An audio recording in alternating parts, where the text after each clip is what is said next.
नमस्ते, मी सुजय देसाई. शिवऊर्जा चॅनलमध्ये सर्वांचे सहर्ष स्वागत. गीता प्रवचने अध्याय 17वा परिशिष्ट 2 साधकाचा कार्यक्रम भाग 45. 94. सुबद्ध वर्तनाने वृत्ती मोकळी राहते. 1. माझ्या प्रिय बंधूंनो, आपण हळूहळू टोकाकडे येत चाललो आहोत. 15व्या अध्यायात जीवनाचे संपूर्ण शास्त्र पाहिले. 16व्या अध्यायात एक परिशिष्ट पाहिले. मनुष्याच्या मनात व त्याच्या मनाचे प्रतिबिंब जो समाज, त्या समाजात 2 वृत्तींचा किंवा 2 संस्कृतींचा किंवा 2 संपत्तींचा झगडा चालला आहे. त्यातून दैवी संपत्तीचा विकास करावा ही शिकवण 16व्या अध्यायातील परिशिष्टात मिळाली. आज 17व्या अध्यायात दुसरे परिशिष्ट पहावयाचे आहे. या अध्यायात कार्यक्रम योग सांगितला आहे असे एका दृष्टीने म्हणता येईल. गीता या अध्यायात रोजचा कार्यक्रम सुचवित आहे. नित्यक्रिया आजच्या अध्यायात पहावयाच्या आहेत. 2. आपली वृत्ती प्रसन्न व मोकळी राहावी असे वाटत असेल तर आपण आपले वर्तन बांधून घेतले पाहिजे. आपला नित्य कार्यक्रम कोणत्या तरी ठराविक भूमिकेवरून चालला पाहिजे. त्या मर्यादेने, त्या एका निश्चित नियमित रीतीने आपले जीवन चालले तरच मन मोकळे राहू शकेल. नदी मोकळेपणाने वाहते, परंतु तिचा प्रवाह बांधलेला आहे. जर बांधलेला नसेल तर तिचा मोकळेपणा वाया जाईल. ज्ञानी पुरुषाचे उदाहरण आपण डोळ्यासमोर घेऊया. सूर्य हा ज्ञानी पुरुषांचा आचार्य आहे. भगवंताने प्रथम कर्मयोग सूर्यास शिकविला व सूर्यापासून मनुष्य म्हणजे विचार करणाऱ्या मनुष्यास प्राप्त झाला. सूर्य स्वतंत्र व मोकळा आहे. तो नियमित आहे. यातच त्याच्या स्वतंत्रतेचे सार आहे. आपल्या अनुभवाची गोष्ट आहे की ठराविक रस्त्याने फिरावयास जाण्याची जर आपणास सवय असेल तर रस्त्याकडे लक्ष न देता मनाने आपणास विचार करीत फिरता येते. रोज नवीन नवीन रस्ता जर फिरण्यासाठी आपण काढू तर सारे लक्ष त्या मार्गाकडेच द्यावे लागेल. मनाला मोकळीक राहणार नाही. सारांश: जीवनाचा बोजा न वाटता जीवनात आनंद वाटावा यासाठी आपण वर्तन बांधून घेतले पाहिजे. 3. यासाठी या अध्यायात भगवान कार्यक्रम सांगून राहिले आहेत. आपण जन्मताच 3 संस्था बरोबर घेऊन जन्मत असतो.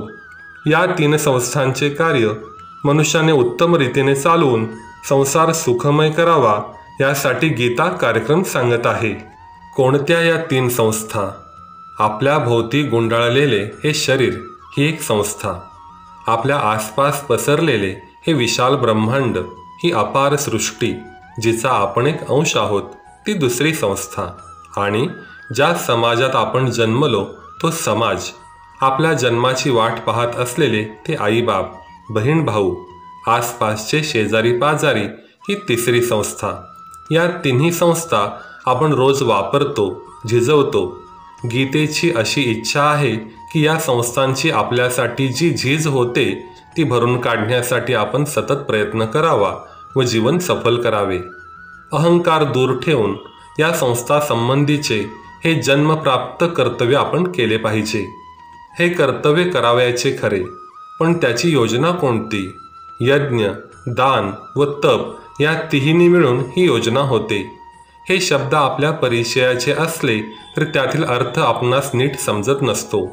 अर्थ समजून घेऊन जर जीवनात त्या गोष्टी भरून राहतील तर 3 संस्थांचे साफल्य होऊन आपले जीवनही मोकळे व प्रसन्न राहील.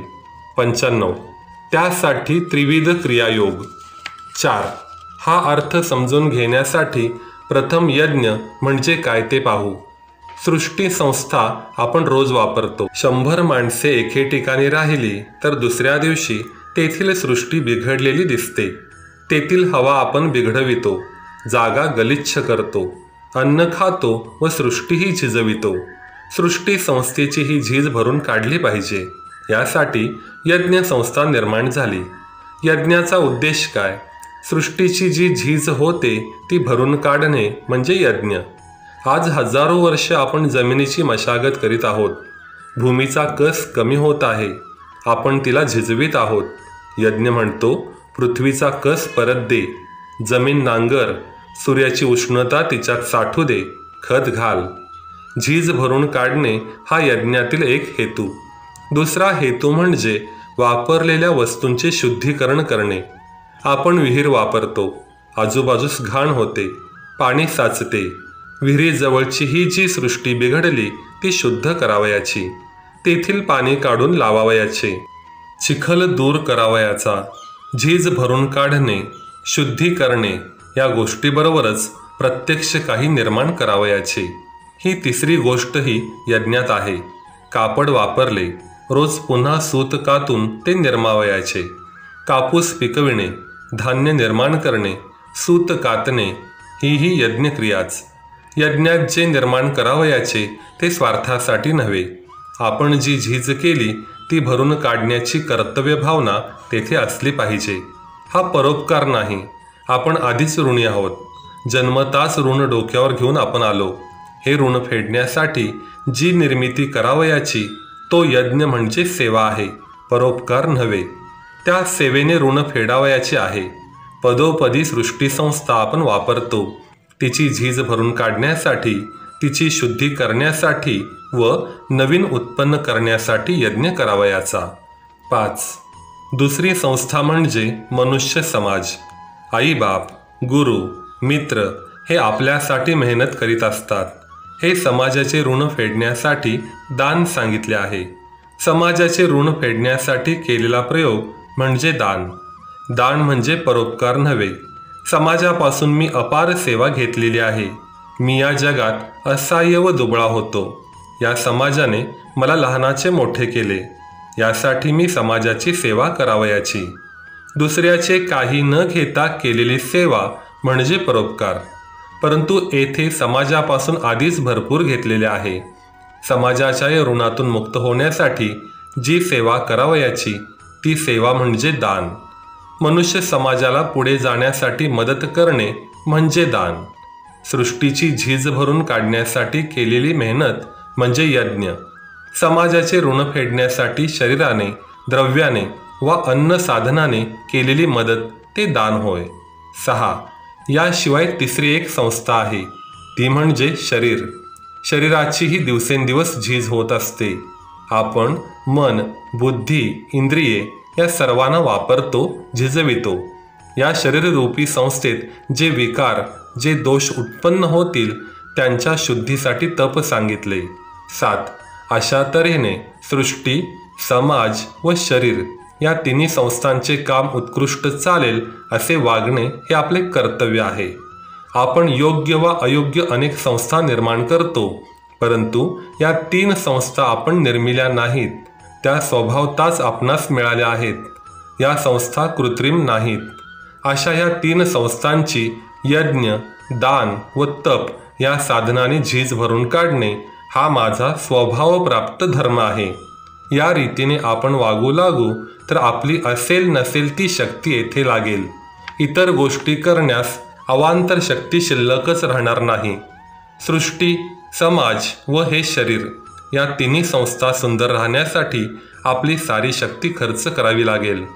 कबीरासारखे जर आपणासही म्हणता आले, देवा तू मला जशी चादर दिलीस तशी मी परत देऊन चाललो, नीट तपासून घे ही चादर, तर केवढी सफलता आहे ती. परंतु अशी सफलता प्राप्त व्हावी यास्तव यज्ञ, दान, तपांचा त्रिविध कार्यक्रम आचरला पाहिजे. यज्ञ, दान व तप यांच्यात आपण भेद पाहिला, परंतु खरे म्हटले तर भेद नाही. कारण सृष्टी, समाज व शरीर या 3 अजिबात निरनिराळ्या संस्था नाहीत. हा समाज सृष्टी बाहेर नाही, हे शरीरही सृष्टी बाहेर नाही. तिन्ही मिळून एकच भव्य सृष्टी संस्था होते. म्हणून जो उत्पादक परिश्रम करावयाचा, जे दान करावयाचे, जे तप आचरावयाचे त्या सर्वांना व्यापक अर्थाने यज्ञच म्हणता येईल. गीतेने 4थ्या अध्यायात द्रव्ययज्ञ, तपोयज्ञ वगैरे यज्ञ सांगितले आहेत. गीतेने यज्ञाचा अर्थ विशाल केला आहे. या तिन्ही संस्थांसाठी जी जी सेवा करू ती सेवा यज्ञरूपच असणार. ती सेवा निरपेक्ष असली म्हणजे झाले. या सेवेत फलाची अपेक्षा ठेवता येणारच नाही, कारण फल आपण आधीच घेऊन चुकलो आहोत. ऋण अगोदरच शिरावर आहे, घेतलेले परत करावयाचे आहे. यज्ञाने सृष्टीसंस्थेत साम्यावस्था प्राप्त होते, दानाने समाजात साम्यावस्था प्राप्त होते, तपाने शरीरात साम्यावस्था राहते. अशा रीतीने तिन्ही संस्थात साम्यावस्था ठेवण्याचा हा कार्यक्रम आहे. त्याने शुद्धी होईल, दूषित भाव नाहीसा होईल. 8. ही जी सेवा करावयाची त्यासाठी काही भोगही घ्यावा लागेल. भोग हेही एक यज्ञाचेच अंग आहे. या भोगाला गीता आहार म्हणते. या शरीररूपी यंत्राला अन्नरूपी कोळसा दिला पाहिजे. हा आहार जरी स्वतः यज्ञ नसला तरी यज्ञ सिद्ध होण्याचे ते अंग आहे. म्हणून उदर भरण नो हे जाणीजे यज्ञ कर्म असे आपण म्हणतो. बगीचातून फुले तोडून आणून देवाच्या शिरी वाहिली ही पूजा. परंतु फुले निर्माण करण्यासाठी बगीचात मेहनत केली तीही पूजाच. यज्ञ पुरा करण्यासाठी जी जी क्रिया करावयाची ती एक प्रकारची पूजाच होय. देहाला आहार दिला तरच देह उपयोगी पडेल. यज्ञ साधन अशी कर्मे तीही यज्ञच.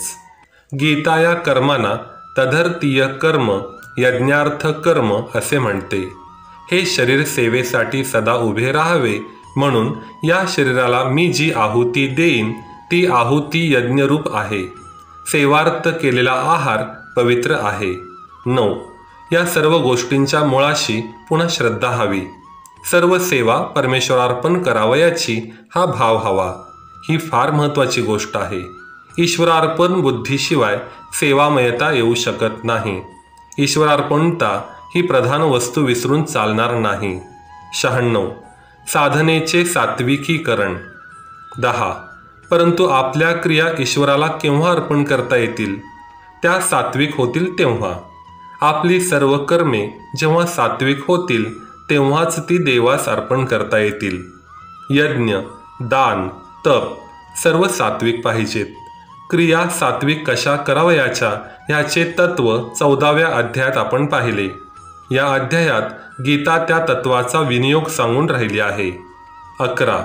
ही सात्विकतेची योजना करण्यात गीतेचा दुहेरी उद्देश आहे. बाहेरून यज्ञ दान तपाची जी माझी विश्वसेवा चालली आहे तिलाच आतून आध्यात्मिक साधनेचे नाव देता यावे. सृष्टीची सेवा व साधना यांना दोन निरनिराळे कार्यक्रम नकोत. साधना व सेवा या दोन निरनिराळ्या गोष्टी नाहीतच मुळी. दोहोंसाठी एकच प्रयत्न, एकच कर्म. असे केलेले जे कर्म ते पुन्हा शेवटी ईश्वरार्पण करावयाचे. सेवा अधिक साधना अधिक ईश्वरार्पणता हा योग एकाच क्रियेने साध्य झाला पाहिजे. आज या शब्दावर आपली रजा घेतो. उद्या गीता प्रवचने अध्याय 17वा भाग 46चे वाचन होईल. तोपर्यंत धन्यवाद.